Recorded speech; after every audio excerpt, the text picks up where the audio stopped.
Later that year, Bob Bowden once again rears his pretty head. And Bob says to Telepictures, who had a hit show on called Love Connection. And who better to produce Love Connection than Mr. Love, did more relationship shows than anybody else, David Greenfield. Now, I had heard a lot of horror stories coming out of Love Connection. That it was a tough show to produce. The executive producer was a tough guy. But I met with the executive producer. His name was Eric Lieber. And it was a good first meeting. And, it was just in his office, a small office, not anywhere near the Love Connection offices. And went well. And he hired me for 13 weeks. It was a Writers Guild show. So he hires me for 13 weeks. And I go in and I meet Louise Brooks, who was producer. And we got producer credit. Her name was above mine, produced by Louise Brooks, produced by David Greenfield. And I learned on the first day, sorry, doing too much talking, that there was no such thing as a good date. The dates either had to be incredibly wonderful dates or the worst date you've ever been on. I said, well, how do you manufacture that? Do you just throw out all the good dates? No, we can't afford to do that. You've got to turn the date into a good date or a bad date simply by dealing with these people on the phone. It was a fairly minimal staff. We had 3 writers and basically they would get on the phone and talk to the people and figure out if it would be better to try and force it into a good date or force it into a bad date. I was very lucky in that my first date that I had to write was a pretty bad, not a good date, but bad enough that I could easily turn it into a bad date. Which is what we had to do.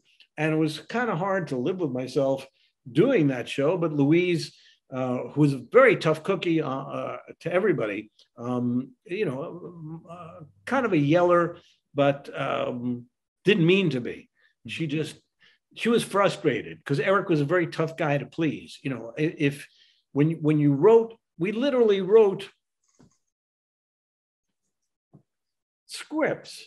Okay, before unlike Dating Game, where the Dating Game girl went out with cards, she would have no idea what the answers are. Well, in the Love Connection script, it's. By the way, just for the record, that is a Love Connection script? Yeah. Oh, yeah. Okay. Go ahead. I wasn't sure if you were just using it as reference. Go ahead. Yeah, original Love Connection script. But welcome to the Love Connection, where old-fashioned romance meets modern-day technology. We hear all the intimate details of a first date. And now here's our host, Chuck Woolery. And so, Chuck would have questions and we would have answers. And no kidding, really. And so we would tell stories. But on the phone, as we constructed or deconstructed and reconstructed the dates, we would have to slowly change the guy or the girl's impressions of that date. If it was it was a good date, but he really wasn't my type. Well, what didn't you like about him? It could be anything from, I didn't like his haircut to I didn't, her body or whatever they didn't like, we seized upon and made that the crux of what they didn't like. So that when we called the other contestant, and if they said, well, I'm not going to say anything bad about him, but da-da-da-da. Really? Well, he said, your butt was kind of big, which they never said, but they might have said something along those lines. Really? He said that? Well, he had the worst breath I've ever smelled on anybody. The guy, it was like he didn't brush his teeth. Okay, the goal right there.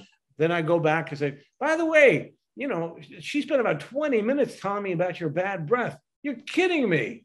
I didn't, the way, she would talk about, all she talked about was da-da-da-da-da. She wouldn't get off of that. So we would manipulate them into a good date or a bad date, so much so that ultimately, again, we would write a script.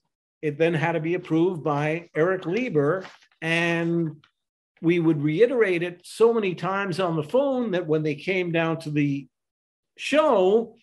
And likewise, like Dating Game, we separated them. God forbid they be together. Have the guy in one room, girl in another room. I would brief them, and I would give them more of the, they would say it in their own words. And then I would say, "Oh, what if you say it?" Because writing is a lot easier than off the cuff. Obviously, well, just from this interview, you can see that. Describe, I'm picking this out of random. By the way, do you think all men are dogs? Sure they are. That's why I wanted to play it cool and make him work for it a bit. You want to see his, then the next question, did you want to see his chest? Yes. He had a baggy shirt on, so I couldn't check out his chest. So I asked him if I could see it. Well, tell me what his chest looked like. It was all tight muscles, looked like Evander Holyfield. Then he started dancing around his apartment for me. Looked like my own male exotic dancer. So obviously that was a good date. I'm just picking that at random. So we would repeat what they said, but we repeated our script, and they would say, "Oh, good, exotic dancer. That's much better than what I said." But Eric Lieber, as executive producer, is following along the actual script as we're doing the show. Now, I thought at least we had the control of Chuck Woolery. I'm guessing, not unlike Bob Eubanks, the Chuck would produce, as it were, the date, know when to go. Okay, Judy, but so it's my first day with Chuck Woolery. We've got all of our scripts and I'm loaded up, and I didn't know whether to do, one show at a time. I didn't know how much Chuck would handle, or whether we'd, in between shows, as he changes wardrobe and redoes makeup, we do the show. So I go down and I said, "Chuck, stop you right." He said, No. Good date, bad date. I said, "I'm sorry?" He said, "Just tell me if it's a good date or a bad date." I said, "Well, Chuck, this first one's a bad date, but there's certain points, I'm going to need you to hit, because, from the restaurant, they went out to," he said, "I don't want to hear about it." And he wasn't rude. He was just, you have to understand, well, you don't have to, but now you can. Prior to me being co-producer with Louise, there had been over a dozen co-producers on Love Connection, the most prominent of which was a gentleman named John Ryder, Ryder. I don't know what else he's produced, or if he did anything after that. It might have just beat him up so much that he didn't. But John was on for a long period of time. So I replaced John, and I'm sitting there shocked, because it's like, okay, how do we get on track? So I go join Louise on stage. We're line of sight of Chuck. Okay, I'm no longer in between the cameras. I'm all the way on the other side of the stage, and Chuck's, well, it's hard with the camera, but Chuck's over here, and the girl's got her back to us. The other person's on the screen. So I got Chuck line of sight, and our standard one cue card is what happened next, where we needed to move him along. But Chuck would just go off the, let's say we're talking about his chest, and Chuck gets off the chest.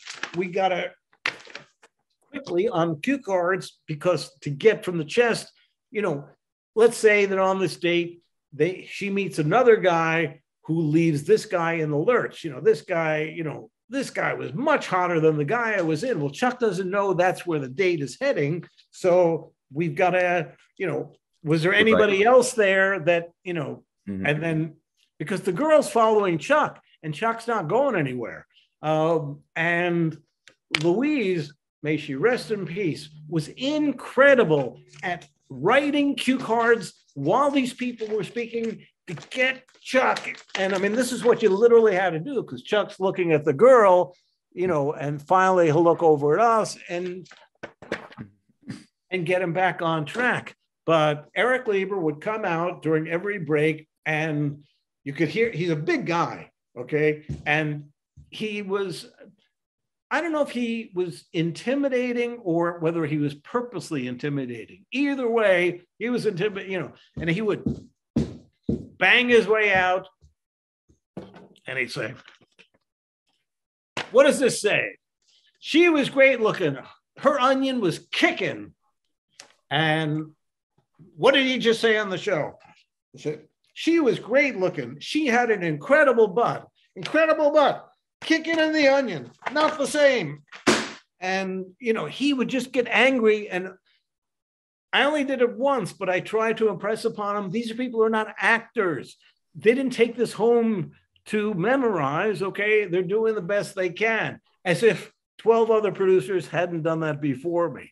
But Eric wanted it exactly as it was. Anyway, so I spent 13 weeks doing my best to manipulate these dates into great dates or horrible dates. And I did a good job, but when the 13 weeks were over, I thought, okay, time to move on.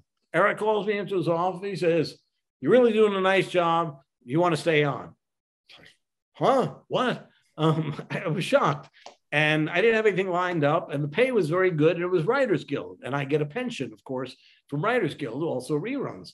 So I said, okay, sure, I'll do another 13 weeks, which I didn't really want to do, but I did like the staff. And again, Louise was a yeller, but she was a really good person. The writers were all terrific. The PAs were great, but Eric didn't really want to move into the 1990s. We were still working on typewriters. And I told you, Harry and I, for Critical Decision, we were on our Macs and stuff, but there were no computers. We didn't even have a fax machine in our office. So I begged him, do me this honor, okay? Please, so we can get prizes in and out without mailing them. Let's get a fax machine. Let's at least get I wanted all the writers and the PAs to have computers because we'd have to rewrite. And Louise was better at this, or Louise was tougher on the writers than I, because I would let things go. And Louise would say, no, rewrite this. But when you rewrote it, you had to retype it from scratch. There were no inserts. You retype the whole friggin' thing. And the same with the PAs. They would have to write a script and take all of the, the three, we had three, and write them all from scratch. So anyway, still a long story. Got 2 computers in, got a fax machine. When I came in the next day and I realized the fax machine had been stolen, as well as the 2 computers, I was at a loss and nobody seemed to have noticed as of yet. I quickly ran out, got a new fax machine, got 2 new computers because I didn't want Eric to know that had happened. And luckily he never found out and we continued on. But even though he picked me up for the next 13 weeks, he was not thrilled with my work. And I'd heard, again, he could be a tough cookie. And I knew from being on set, but it got to the point where he just didn't like me. And he didn't like what I was doing or whatever. And he would say, why don't you quit? And I'd say, why don't you fire me? Because if I quit, then he wouldn't have to pay me anymore. If he fired me, then I could continue the next 13 weeks or finish the 13 weeks. So that went on for the next couple of weeks or my final couple of weeks. Why don't you quit? Fire me. Why don't you fire me? And we did that back and forth. It became humorous, if nothing else. And luckily, I made it through those 13 weeks. But boy, that was one of the toughest jobs I ever had. And just unreasonable because, we didn't have to manipulate. There were certain dates that were so interesting and so pleasant, things that had happened on the date, that it didn't have to be a great date that might end in marriage or a horrible date where they hate each other and wanted to punch each other. But be that as it may, that was Love Connection.